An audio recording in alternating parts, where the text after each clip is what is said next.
Hey everyone, it's Tycho here, and today I am thrilled to take you behind the scenes of painting the special edition cover for my book, King of Dust. I'm also very excited to be back with long format videos.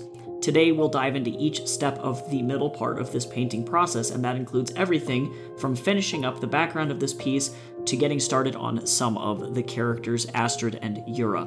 Let's get started.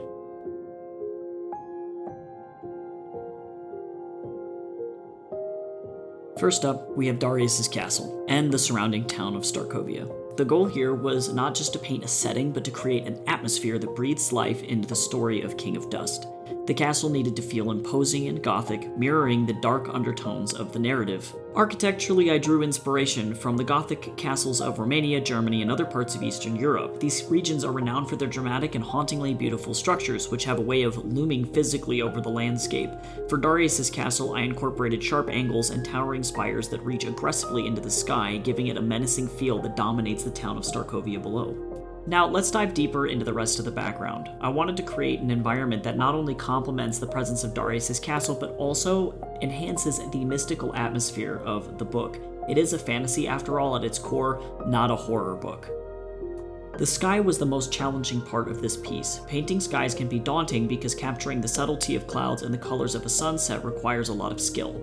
Clouds are incredibly hard to capture. They have soft edges and subtle color shifts that can make or break the realism of a scene. But after several attempts, I feel I managed to convey the dramatic atmosphere I was aiming for.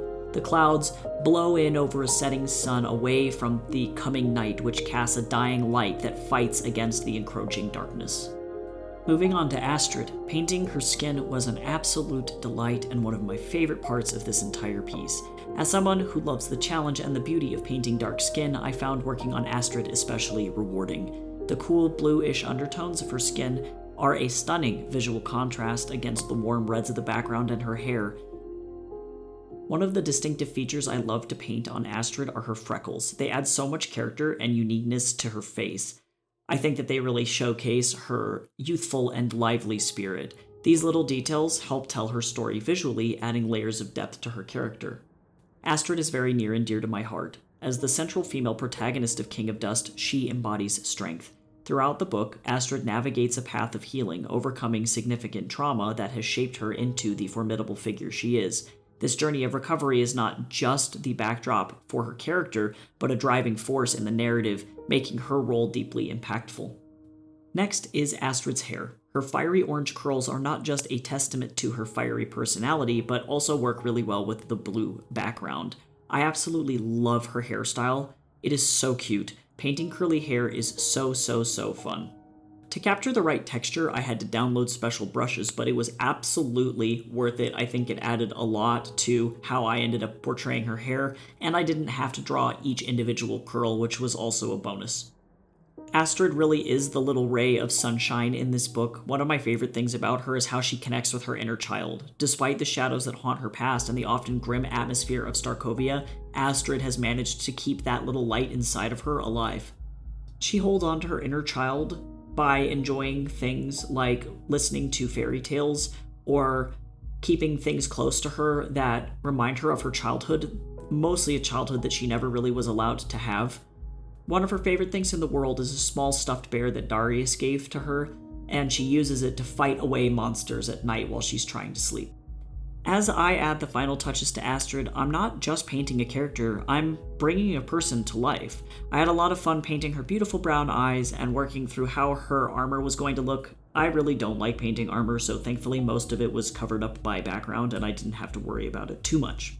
The lighting effects here are crucial. The rim lighting from the moon casts a blue halo on the top of Astrid's head, which helps separate her from the dark backdrop. The glow from a distant fire adds warm contrast on the side of her face, and it reflects off of the armor. I thought that those two colors play really well with each other. They are complementary colors, but when I was working through it, I figured maybe I need like a third rim light. I'm going crazy. I'm going absolutely nuts with the rim lighting. I added an ominous red glow from the pool of blood that's beneath all of them, and that really was the cherry on top for me. All of these elements together don't just enhance the visual drama, but they hopefully add a little bit of emotional gravity to the scene. Seeing Astrid come together like this is incredibly satisfying. She is a beacon of beauty and strength, embodying the essence of her role as a cleric in King of Dust. I'm thrilled to have her as a central figure in this book. Astrid gives back to Darius in this book by teaching him how to love himself, a journey that is both tender and transformative. Now let's focus on Yra, the vampire rogue from King of Dust. His skin is ghostly pale, which isn't, of course, just a telltale sign of his vampiric nature, but also one of my favorite things to paint about undead skin. As I add these details, you'll notice the bite marks on his neck and also veins visible underneath that translucent skin. They're not aesthetic, but they're also a great way to highlight what it's like being a vampire in the dark world of Starkovia. Ira's past is as beautifully haunting as his appearance. The bite mark, for example, is a reminder of the transformation into what he is today, a vampire. It's a constant echo of his old life and the price that he paid for immortality and love. Yra is also Darius' ex-boyfriend, adding layers of personal history and tension to every interaction between them in King of Dust. His relationship with Darius is fraught with drama and unresolved issues, making him not just a key player in the story, but also a pivot around which much of the emotional narrative revolves. Yra is a drama queen, to say the least. He embodies the very essence of extra. His flair for the dramatic and his complex emotional landscape make him one of my favorite characters to write. There's just something so compelling about him. He's not a villain or a side character. He's a person with desires, regrets, and dreams. Maybe that's why I often think about giving him his own book. There is a wealth of stories to tell from his perspective. He's got a past with a lot of baggage, one that's rich with themes of love lost, power regained, and redemption sought. Time for Ira's hair. His hair is painted in soft blonde tones, and he's the only canonical blonde in the entire book. Blondes are pretty rare in Starkovia, and his wavy curls are often uncontrolled and tousled, like he's just gotten up out of bed. While he is super precise and always in command of his surroundings, he also has this devil-may-care attitude that's very present in the way that he dresses himself and styles his hair. My goal with Yra was to evoke the aesthetic of an Anne Rice vampire, dramatic, elegant, and beautifully feminine. These vampires are not just creatures of the night, they are timeless symbols of allure. Ira's hair flows around his face in those gentle waves, softening his features, yet adding to that otherworldly presence. He is super tempting, but also a massive threat. He is unapologetically himself, confident and a bit aloof, which makes him kind of a pain in the butt to deal with. Now for the final touches, the things that make Yra truly who he is. His clothing consists of only a little armor. He's a rogue. He needs to be light on his feet, so he's not wearing a lot. But he likes to dress well. A lot of the materials and fabrics are very rich and luxurious ones. His eyes glow a haunting red, the first giveaway that he is a vampire before anything else. Yra turned into a vampire for love, to be with Darius, the ruler of Starkovia. It's been about 20 years since his transformation, and though their romance began as a passionate affair, it has since cooled into something much more turbulent. Yra was once a man of action and passion, and now he's relegated to lurking in the shadows of the massive Gothic attic of Darius' castle.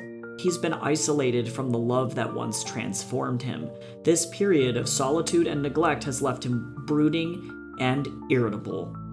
In King of Dust, the narrative explores not just the supernatural, but also the deeply personal and emotional aspects of what it is to be in a relationship.